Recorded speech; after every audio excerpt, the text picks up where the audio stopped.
So now today, we'll be talking about something that has sparked, several reactions across several social media platforms. And, it has made a lot of people talk about the freedom of speech that citizens have, among many other critical questions that have been asked over time.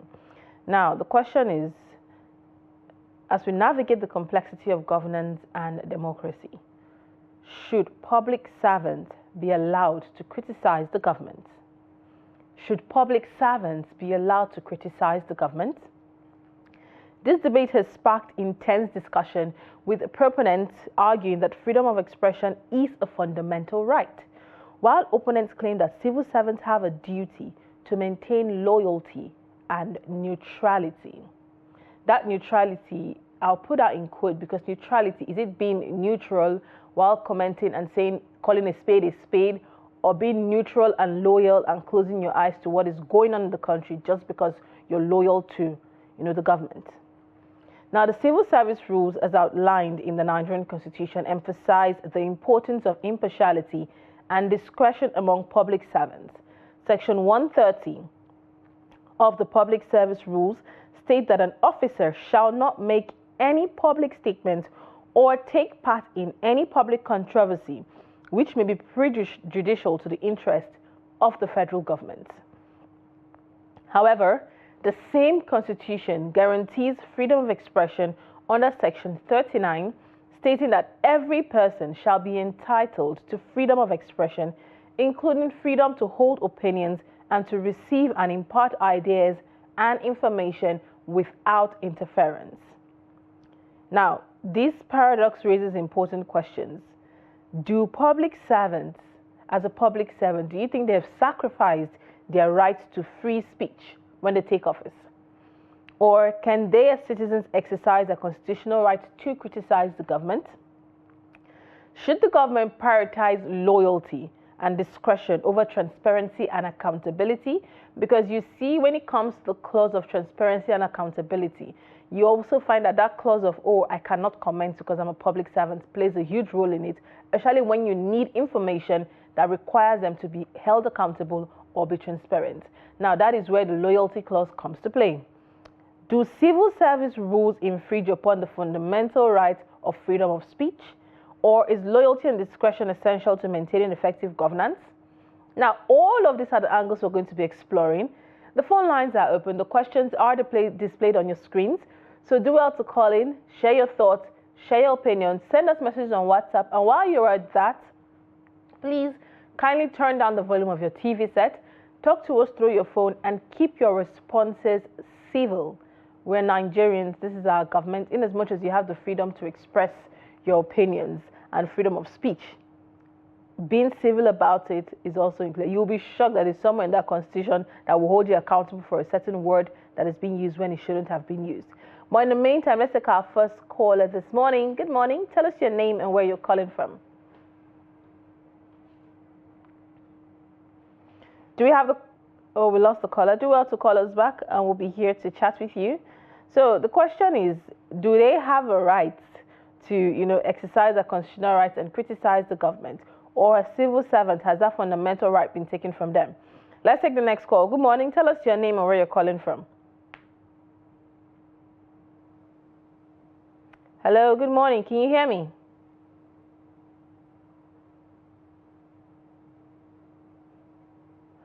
I can't hear the caller. If you can hear me, tell us your name and where you're calling from. I think we're having a slight glitch where we can't hear ourselves, but do well to call back and let's hear your thoughts and your contributions.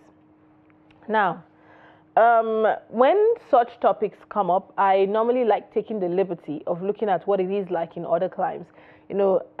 Ade, who's in London, if you're calling us, and you know what it is like for public servants there in the UK when it comes to criticizing the government and commenting on public issues that require public servants to, be transparent and be held accountable. What is being done over there? Do well to call in and let's hear from you. But in the United States, public servants enjoy freedom of speech. However, their expressions are subject to certain restrictions, especially when acting in their official capacity. Let's take the next call before we continue with that. Good morning. Tell us your name and where you're calling from. Good morning, Lilian Ogazi. You are speaking with Shetima Yakudima, calling from Maiduguri. Good morning, Shetima. How is Maiduguri this morning? Maiduguri is fine. Maiduguri is cool in the morning, but in the evening it's hot. Yes, it's everywhere. Thanks for that. I hope you're staying hydrated because of the heat. Well, should public servants have a right to criticize the government? Well, you know, freedom of expression, it was there in the Constitution. And the Constitution gives you that freedom, and it is your property, and nobody will stop you from enjoying it, provided it is a constitutional provision. And the Constitution says it's a supreme law of the land. Any other laws have inconsistent with the provision of the Constitution, that law remains, invalid. So, provided it's Constitution that guarantee you that freedom, I think the public servant, the only way he has been restricted in the course of his official duty. You cannot express the secret of the government as a public servant. That is why sometimes they are giving you oath of secrecy. You should not express or you should not leak the secret of government, what you have been doing in your official duty.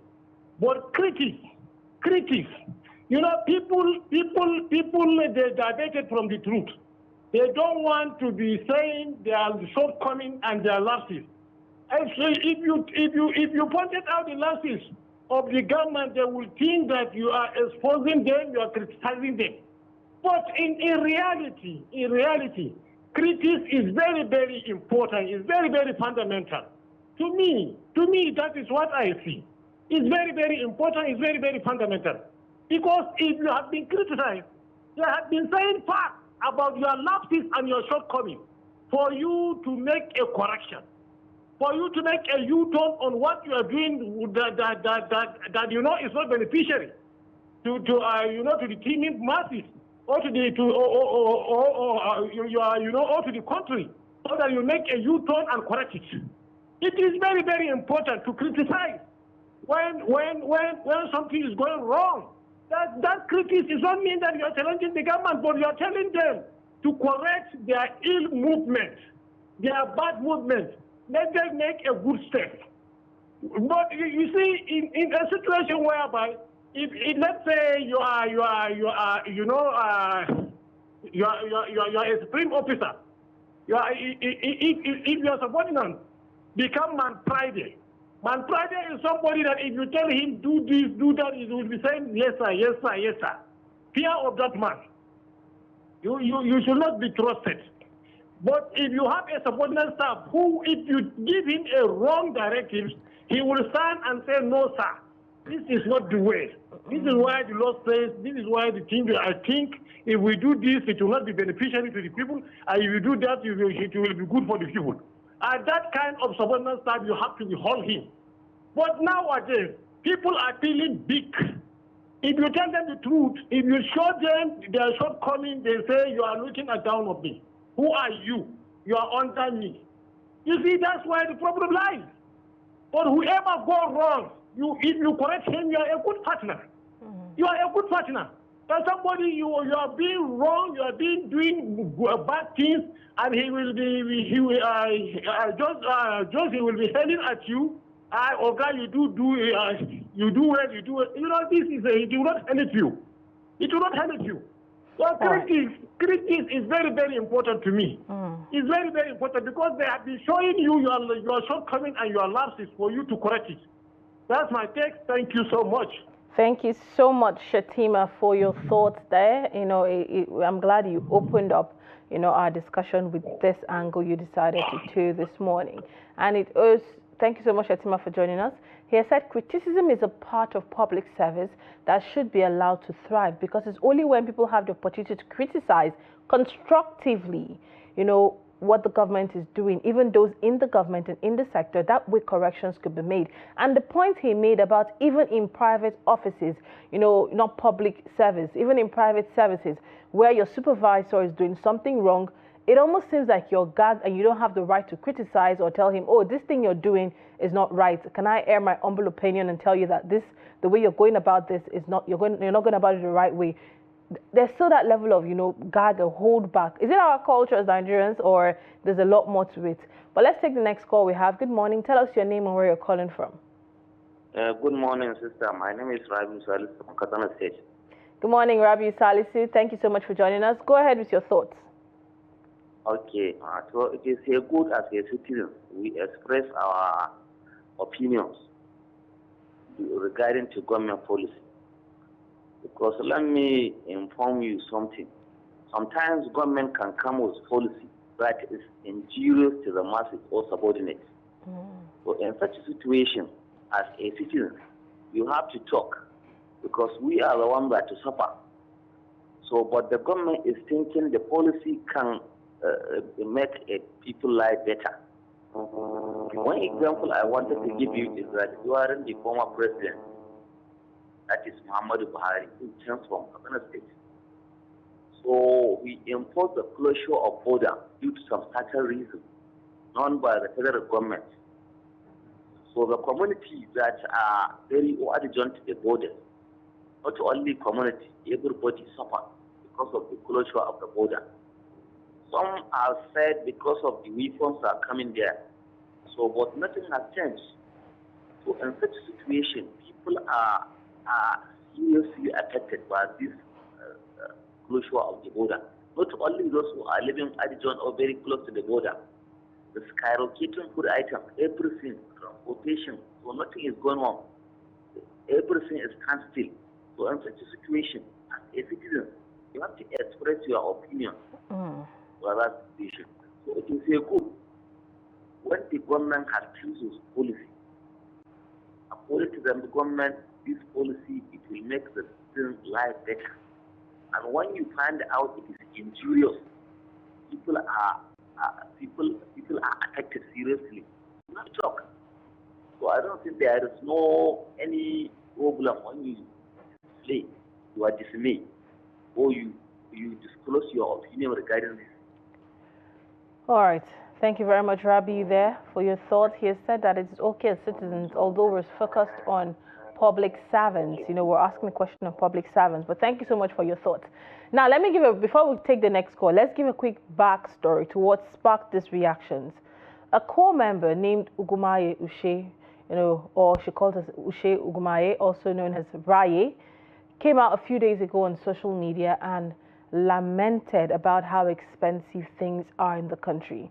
While she was on that, she laid emphasis on the fact that she's not even dependent on the 33,000 naira being paid to core members because she has opportunities to carry out online jobs that are paying her way more. But even at that, as someone who has left her parents' house for the first time, she was facing lots of difficulties in trying to keep up. From stocking up your house with foodstuffs regularly, she asked the question, why is egg 6,500? Why are all my savings and earnings going towards trying to pay bills and sustain myself rather than even not having anything to keep to take care of me as a person, which were valid questions and valid points made. Now, through the course of airing her opinion, she came out to say, oh, the president, she used some certain words towards addressing the president.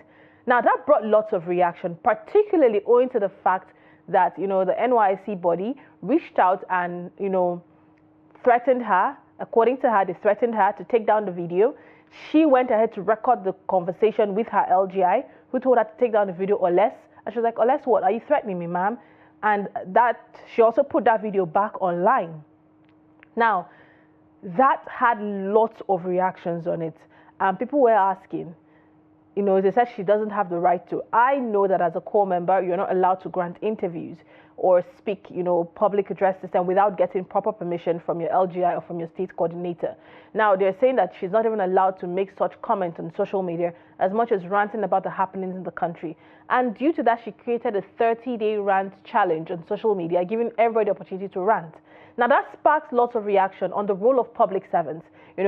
Is NYC a public service institution? Are they also public servants? Are they allowed to comment or criticize on the happenings of what is happening, on the happenings of the government or the situation in the country? All of this raised that question. Hence, it also raised what we're talking about today. Where do civil servants, public servants stand when it comes to holding the government accountable? Are they allowed to actually criticize policies and the state of the country? Are they allowed to criticize the government? That is the question we're asking. Do well to call in. The phone lines are open. Let's hear your thoughts. Civil servants, public servants, are they allowed to criticize the government? This story stemmed from the core member who spoke about what was happening in the country. Let's take the next call. Good morning. Tell us your name and where you're calling from. Do we still have the caller on the line? Good morning. All right. Do well to call back. We also have our WhatsApp lines open. The second number is the number for WhatsApp, so do well to call in. Now, before we had Shatima called, we're looking at what the practice is like for public servants in other countries. And I said in the U.S., expressions are subject to restrictions, especially when acting in official capacity. Before I go on to Malaysia and Ghana, let's take the next call we have. Good morning. Tell us your name and where you're calling from. Hello, good morning. Good morning. Tell us your name and where you're calling from. I'm Amina Saidu from Kaduna. Good morning, Amina. Thank you so much for calling us on the show this morning. Go ahead. You're welcome. Thank you. Funny enough, you made one of my valid points, which has to do with the copper. It's unfortunate that we have a government that does not want criticism. The truth is that we have constructive criticism. And if it's done constructively, the government should look into it, no matter where that criticism is coming from. Because sometimes the people that are in a situation, the public servant or the civil servants that you are talking about, they are right in that situation. They can tell you better. And because they are there, whatever they tell you, look at it.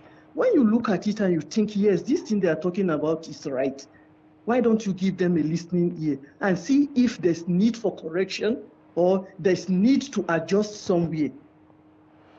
When somebody criticizes you, sometimes it's not just, you have to look at it from both sides. Is this person criticizing me because he just wants to destroy me, or is criticizing me because he wants to put me right? If it's because he wants to put you right, it's a way of helping the government. It's a way of putting the government on its feet. But unfortunately, we are in a country that this does not work. In the National Assembly, those that will speak out are suspended. A copper just came out and said the government is terrible because of the situation she finds herself. She was very, very right. She's a Nigerian, whether being a copper or whatever you think. Is it because of the 30,000 that is being paid to her? She's worth more than that 30,000. Of course, what she's doing for the government is worth more. She has her right. She's a Nigerian. She should be given that opportunity to say her mind. And somebody is somewhere threatening her. And this is what happened not just to somebody like her, but even in offices. Mm-hmm. Where you come out to say your mind, before you know, you become a scapegoat in that office. And the truth is, sometimes these people that speak, they are the ones that are telling the truth. Those that keep quiet, they are keeping quiet because they don't want to become victims of hatred. You understand? So the government should look at this issue as a way of trying to put things right. They shouldn't look at people that come out to say their mind as being enemies of the government. No, they are not enemies. This thing these people are talking about, are they talking about it because they are right? Are they saying it because they are saying the truth, or they want to put us right, or they want to destroy us? They should look at this thing from every angle and then choose which they know. Within themselves, they know that this, what the person is saying, this is why the person is talking about it. Nobody, there's no any sane human being that will just sit and start criticizing for just nothing. For what is happening in Nigeria now, whether you're a civil servant or you're a public servant or you're whatever you call yourself, you are bound to talk. But many people cannot talk because they are afraid. People come out to exercise their right to protest. They are being they are being arrested and detained. See, some people, before they could even be allowed to allow from that detention, they have to be bailed. Their parents go as far as paying as much as 50,000 and above to bail them. So you can imagine. How can things work in a country like that, where people are not ready to listen to the people? They are not ready to listen to those that are telling them the truth. They are only listening they are listening to the bootlickers. The bootlickers are the destroyers. All right. Those that are talking are the ones that are telling them the truth and saying it as it is. They should listen to people. Public servant, civil servant, or whoever you are, you should be given that right. That freedom of speech should be there. That freedom of expression should be there. But the problem with Nigerian is that the law is just there. It's not meant to be worked on. And if you work with the law, you talk, they fight you, especially when you know you are nobody. See, the law is meant just for the poor man. It's not meant for those at the top. They should allow people to talk. They should allow people to express themselves the way it's supposed to be. That is the only way the government can work well. All right. Thank you. Thank you so much, Amina, for this, point you have taken this morning. And I love the fact that you remembered what the core member said. And, talking about rejigging the law and allowing people to give. There's a difference between criticism and constructive criticism. You don't just come out and rant.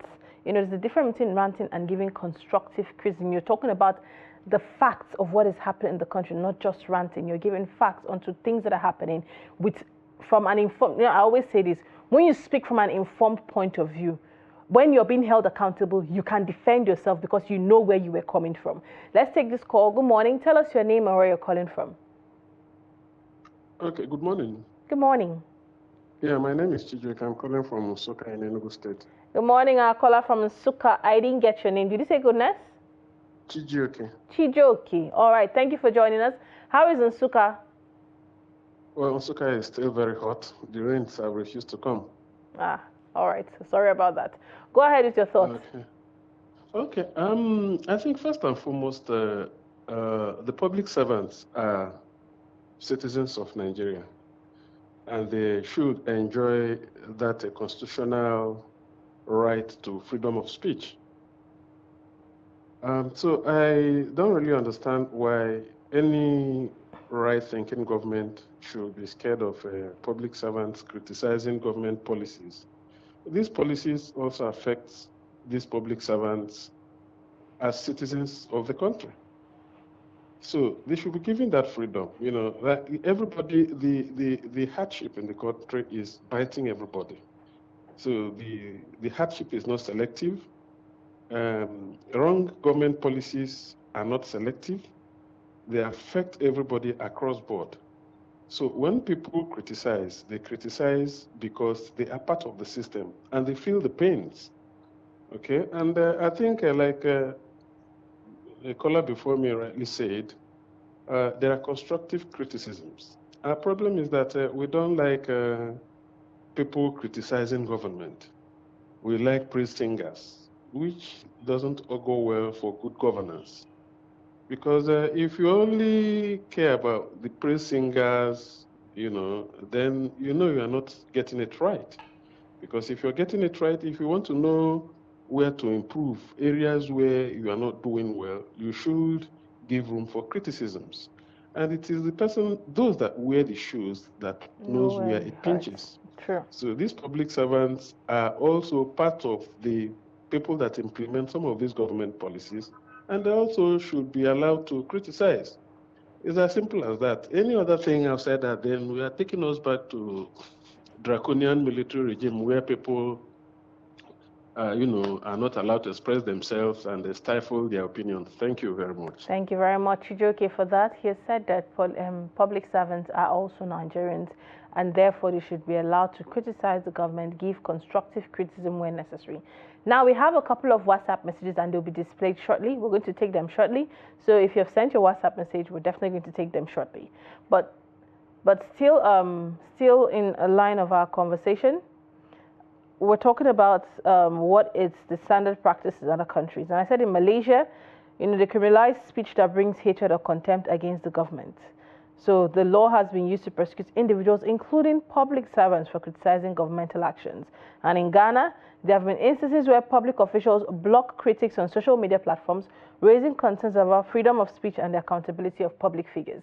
As a journalist, I have experienced firsthand trying to reach out to public servants to comment on issues that are happening, not just in the country, but even in their ministries and departments and MDAs. I try to reach out to them on, okay, this is you're the spokesperson of this public institution. Can you comment? Even the spokesperson declines comment, saying he needs authorization from the highest body in, the establishment. And it's worrisome. This is your jurisdiction as a spokesperson. Why then do you still need clearance from a director? But those are due processes that deserve to be followed. But in the long run, do they have the right to criticize the government? Let's take the next call. Good morning. Tell us your name and where you're calling from. Good morning. My name is Ade. I'm calling from London. Good morning, Ade. It's good to have you. Thank you for joining us.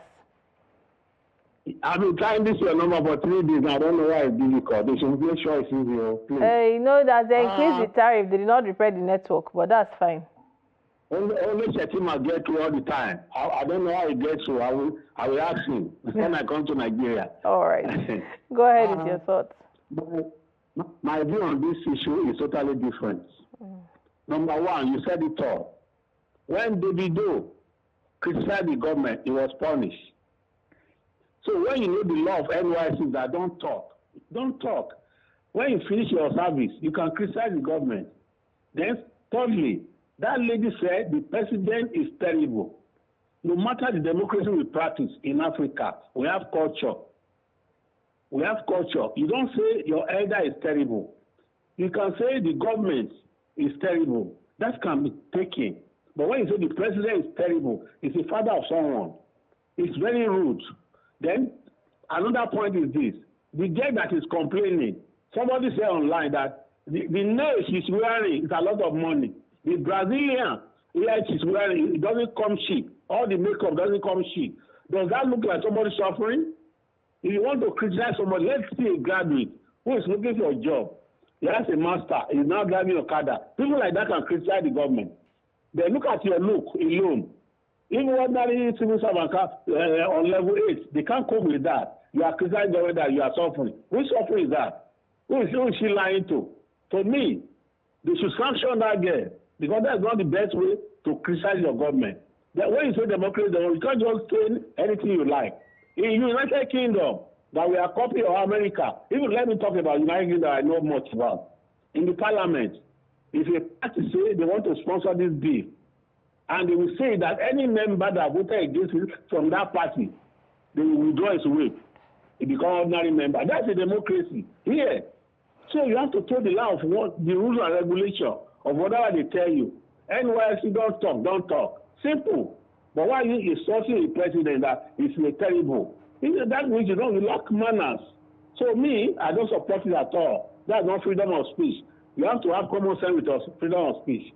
God bless Nigeria. God bless Nigeria. Thank you very much, Ade, there for your thoughts, on the conversation, but you didn't really lay emphasis on the role of public servants, in all of this discussion. And, for the core member who came out to speak up, she has a certain lifestyle, not because she is dependent on the 33,000 naira. Please, if we're really honest, what can 33,000 naira do for you as a Nigerian today? She's not dependent on that lifestyle of 33,000 naira. She has other jobs she's doing. And even as someone who has multiple streams of income, she's telling you that the money she's spending on trying to live in the country is telling on her. You're looking at her lifestyle and the nails she's wearing, and those are things that are basic to her that she can afford. But there are people who can't even afford that. But even the fact that she can afford that, she's seeing how difficult it is every day, she came out to speak. There are people who can't afford that.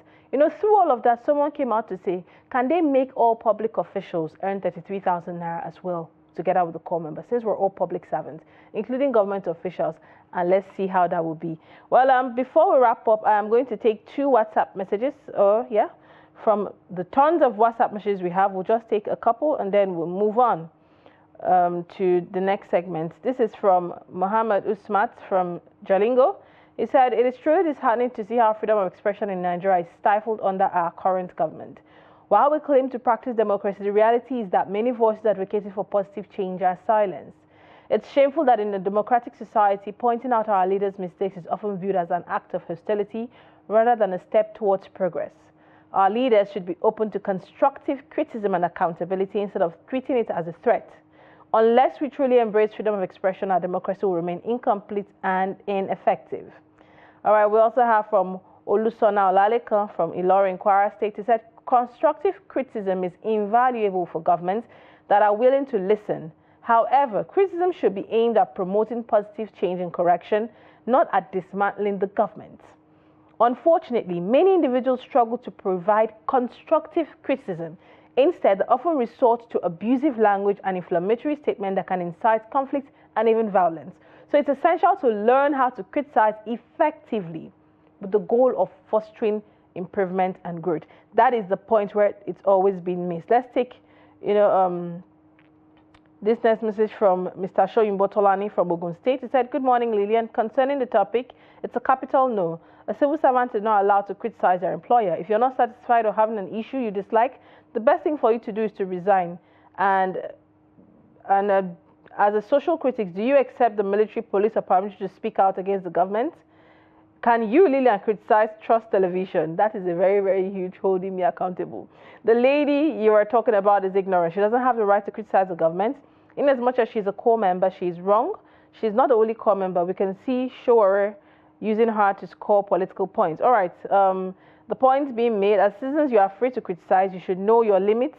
Freedom of speech is not freedom of lawlessness. True indeed. That is why everybody who has sent their contribution laid emphasis on constructive criticism, not just picking up your phone because there's Obasanjo's internet for you to go wild on, and then you pick up your phone and record whatever it is you want to. When you are doing that, that's why I always say on the show, understand the policies, the rule of law, understand the law, know your rights as a Nigerian, read and know these things, so that when you are criticizing the government and it's time to hold the government accountable, you will come from an informed point of view and you will speak to the matter, not based on emotion, but based on facts and details that you have, because you have a solid backing from information that you had gathered.